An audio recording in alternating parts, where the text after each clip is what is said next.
Greetings from our channel again. The public may view Gregory Peck, the quintessential Hollywood celebrity, as the ideal of perfection, a figure of unparalleled charm and moral character, thanks to his renowned portrayals of a man of integrity in To Kill a Mockingbird and Roman Holiday. Peck's life was full of significant catastrophes, loss, and lasting sadness, despite the robust exterior and overwhelming success. He had to deal with family traumas among the glamour of Hollywood, from his son's tragic death to the instability of his early years. What enabled Gregory Peck to become a symbol of compassion and persevere in the face of such harsh life's challenges? Come along as we examine Gregory Peck's incredibly emotional and tenacious journey, not only via his iconic roles but also during the quiet times when he confronted and conquered his inner darkness. Early life. Gregory Peck was born in La Jolla, California, on April 5, 1916. The background of his family was complicated. Gregory Pearl Peck, his father, was a Rochester, New York, pharmacist. His mother, Bernice May Bunny, was of Scottish and English descent, while he was of English and Irish descent. Peck was brought up with conventional family values in this setting after his mother became a Catholic in order to conform to his father's ideals. However, a young boy like Gregory was unable to completely comprehend the underlying problems that lay behind the comfortable exterior of a middle-class home. When Peck was only 5 years old, his parents got divorced, completely upending his childhood. Young Gregory was forced to live with his grandmother, Catherine Ashe, because none of them desired custody. Peck was first exposed to the movies by his grandmother, who took him to the neighborhood theater every Saturday. These were the few quiet times of Peck's tumultuous upbringing, and it was also during these times that his ambition to work in filmmaking started to take shape. But the losses didn't stop there. His grandmother died while he was a student at St. John's Military Academy, a Catholic military institution in Los Angeles. The 10-year-old Peck was now forced to deal with loss and loneliness once more. Gregory moved back to San Diego to live with his father, but the psychological damage from these back-to-back traumatic events made him more reclusive and only found comfort in movies.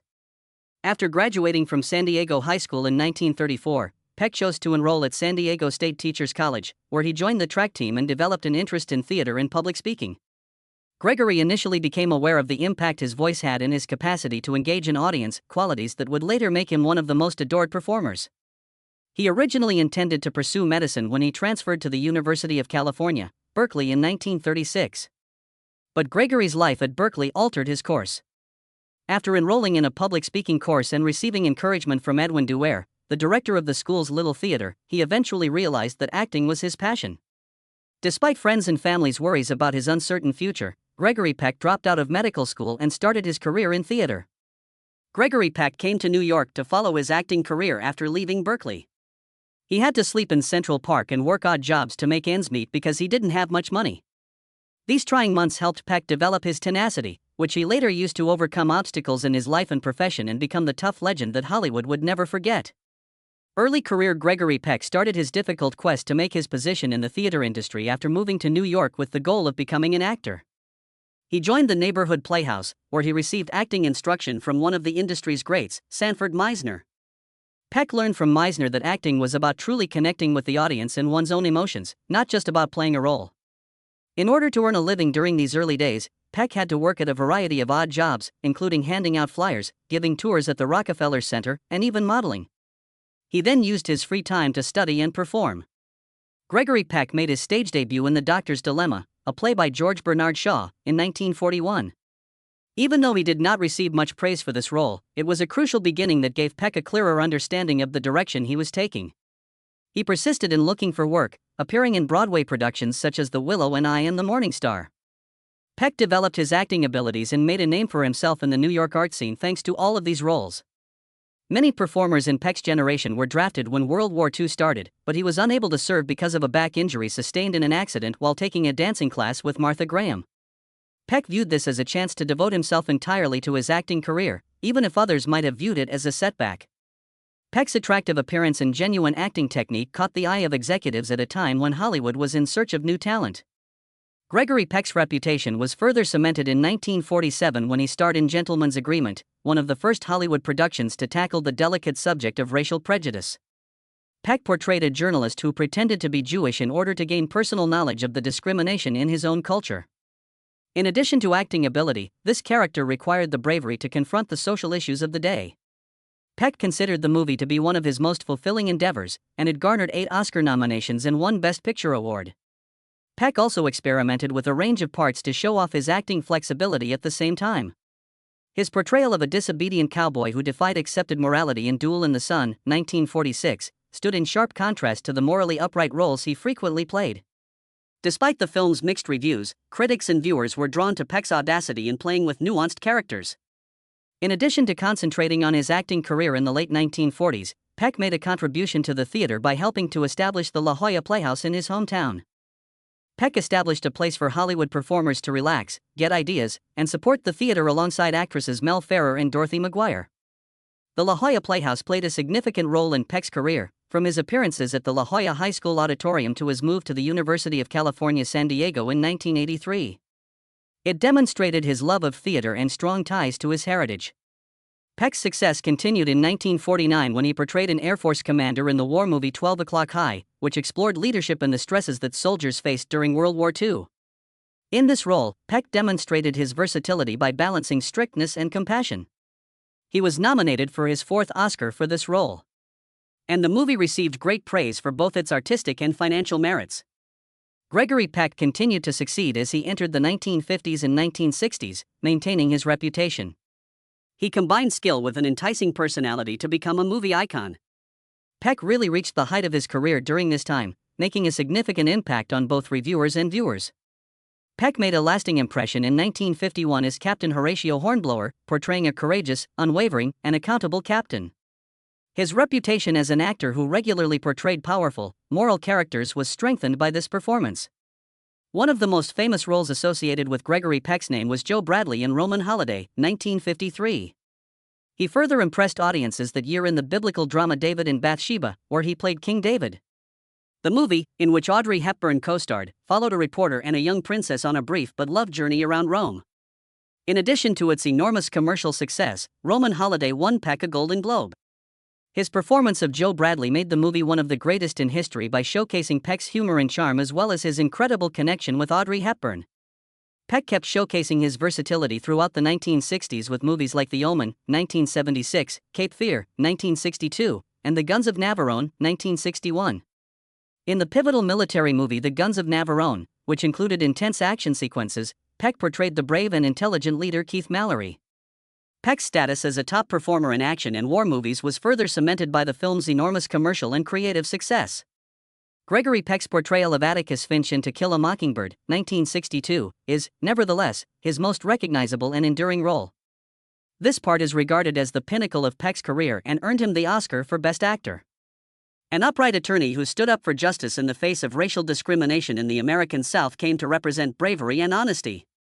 By portraying Atticus with genuineness, empathy, and affection for his kids, Peck gave the viewers a model of a hero and a father.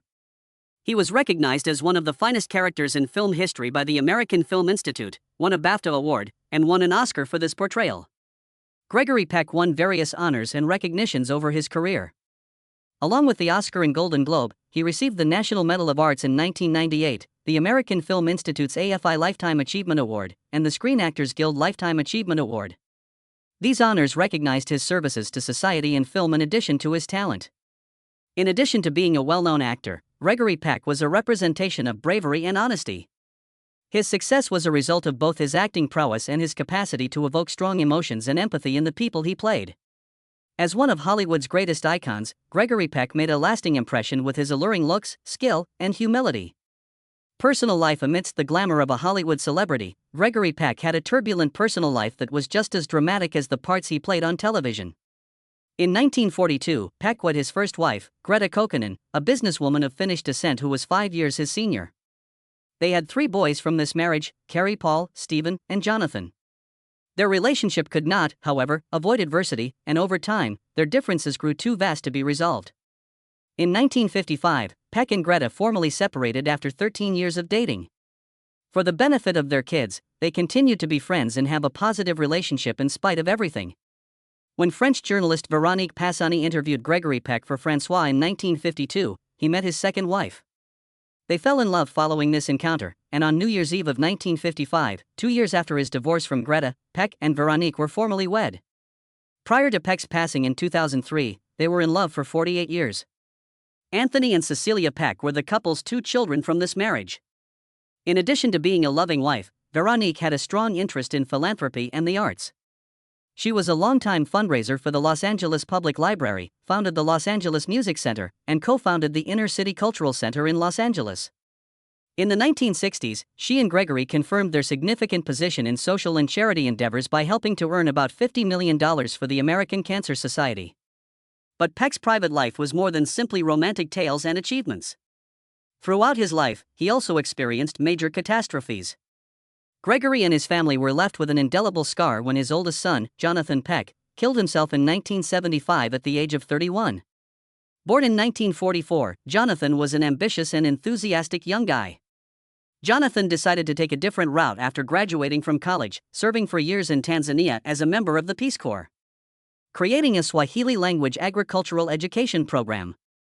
This revealed Jonathan's compassion and commitment to serving the community.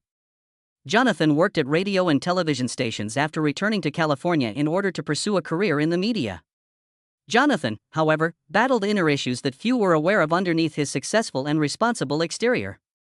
He felt inadequate and was frequently plagued by pessimistic thoughts. Even though he was a devoted son who made an effort to uphold the morals that his father, Gregory Peck, had taught him. In addition to fighting arteriosclerosis, a disease that worsened his health and spirits, Jonathan had also experienced the heartache of a failed personal relationship.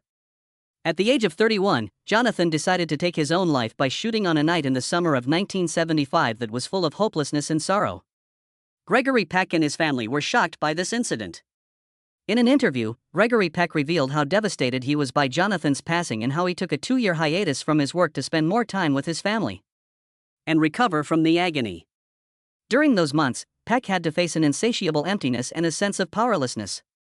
He avoided the limelight of Hollywood and sought privacy, concentrating only on his family's and his own recovery. According to some stories, Peck was unable to handle the stress of the loss and was admitted to the hospital for psychological treatment. But the tragedy in Gregory Peck's family did not stop there.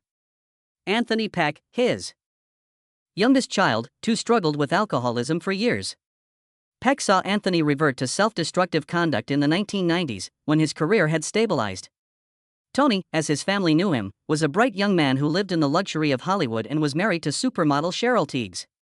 However, beneath the prosperous exterior, Tony struggled with alcoholism. It caused him to lose himself and continuously harm his relationships. Because of his personal issues, Tony and Cheryl Tiegs' marriage collapsed. In addition to being an emotional scar, the divorce served as a wake-up call for Tony, forcing him to examine his life and acknowledge his shortcomings. Gregory Peck, who had previously suffered the loss of Jonathan, stayed by his side during that period, attempting to assist his son in overcoming his challenges. Tony understood that he might cause his father to experience yet another devastating loss if he kept going in that direction. Tony was inspired by this insight to stop drinking, achieve balance in his life, and start a new job.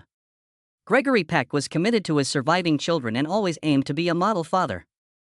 After attempting acting, his second son, Stephen Peck, discovered that assisting the community, especially the homeless, was his true calling.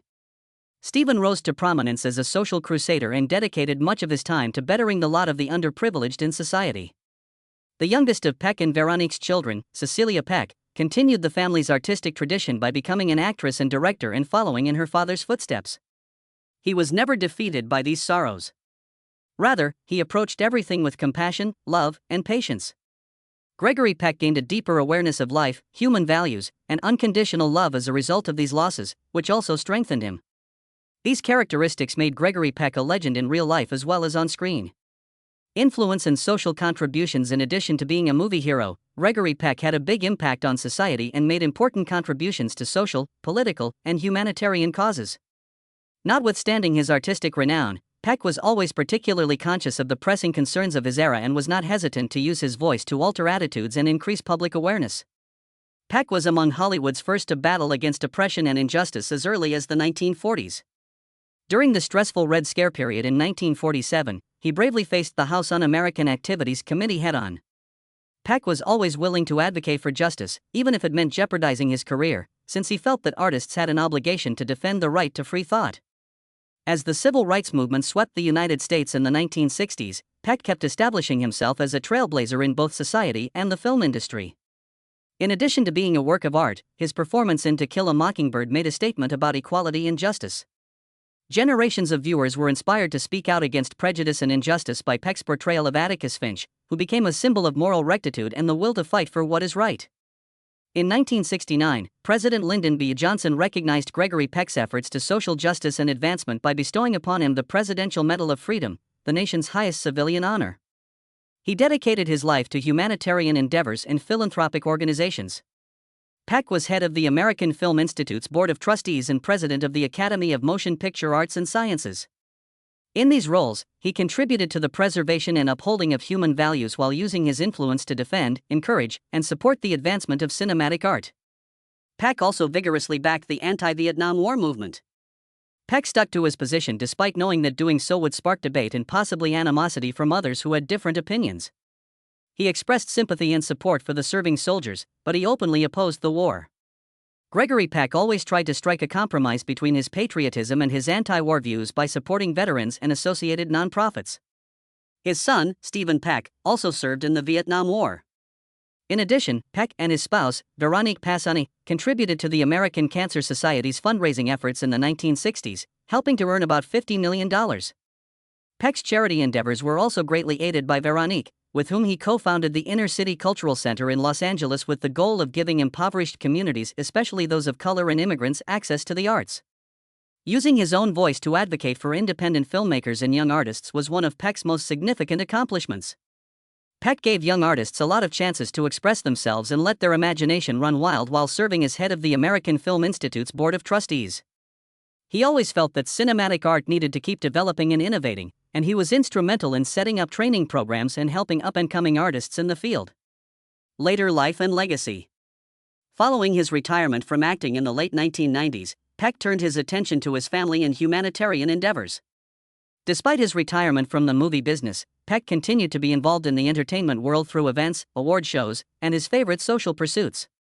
Peck loved spending time with his family. He continued to instill the ideals he held dear by spending a lot of time with his children and grandchildren. Gregory Peck was a decent father, according to his son Stephen Peck, who also mentioned that Peck's later years were a time when he was able to fully dedicate himself to his loved ones. In addition to having the chance to spend time with his grandchildren, he played tennis with Stephen, ate lunch with him, and generally enjoyed life in a straightforward and significant way. In addition to being a father and grandfather, Peck was also a patient and loving role model in the family. Gregory Peck died quietly in his sleep at home in Los Angeles in 2003 following a brief illness of pneumonia. He passed away at the age of 87, leaving his admirers and loved ones with a great deal of respect and sadness. His wife of almost 50 years, Veronique, was by his side, tending to him right up until the end. Many of Hollywood's finest stars gathered to pay their respects to a symbol of American cinema during Peck's funeral, which turned into an occasion.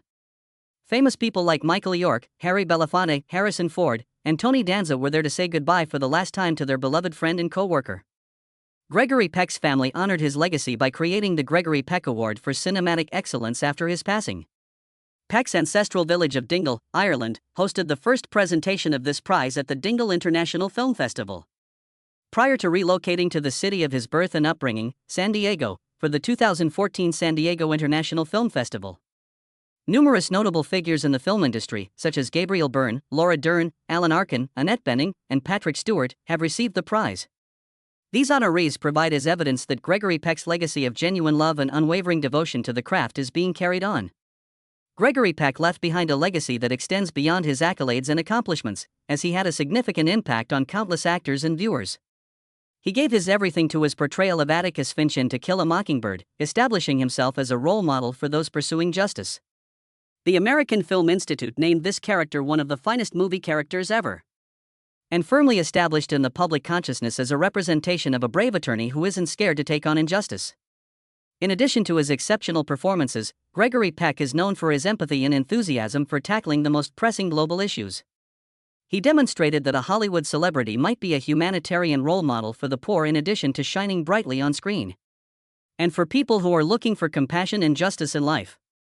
His legacy, which cannot be erased by time, is proof of the strength of humanity and art. I appreciate you watching. To ensure you don't miss out on more fascinating content, remember to hit the like button and subscribe to the channel. Tell us what you think by leaving a comment. I'll see you in the upcoming video. Farewell.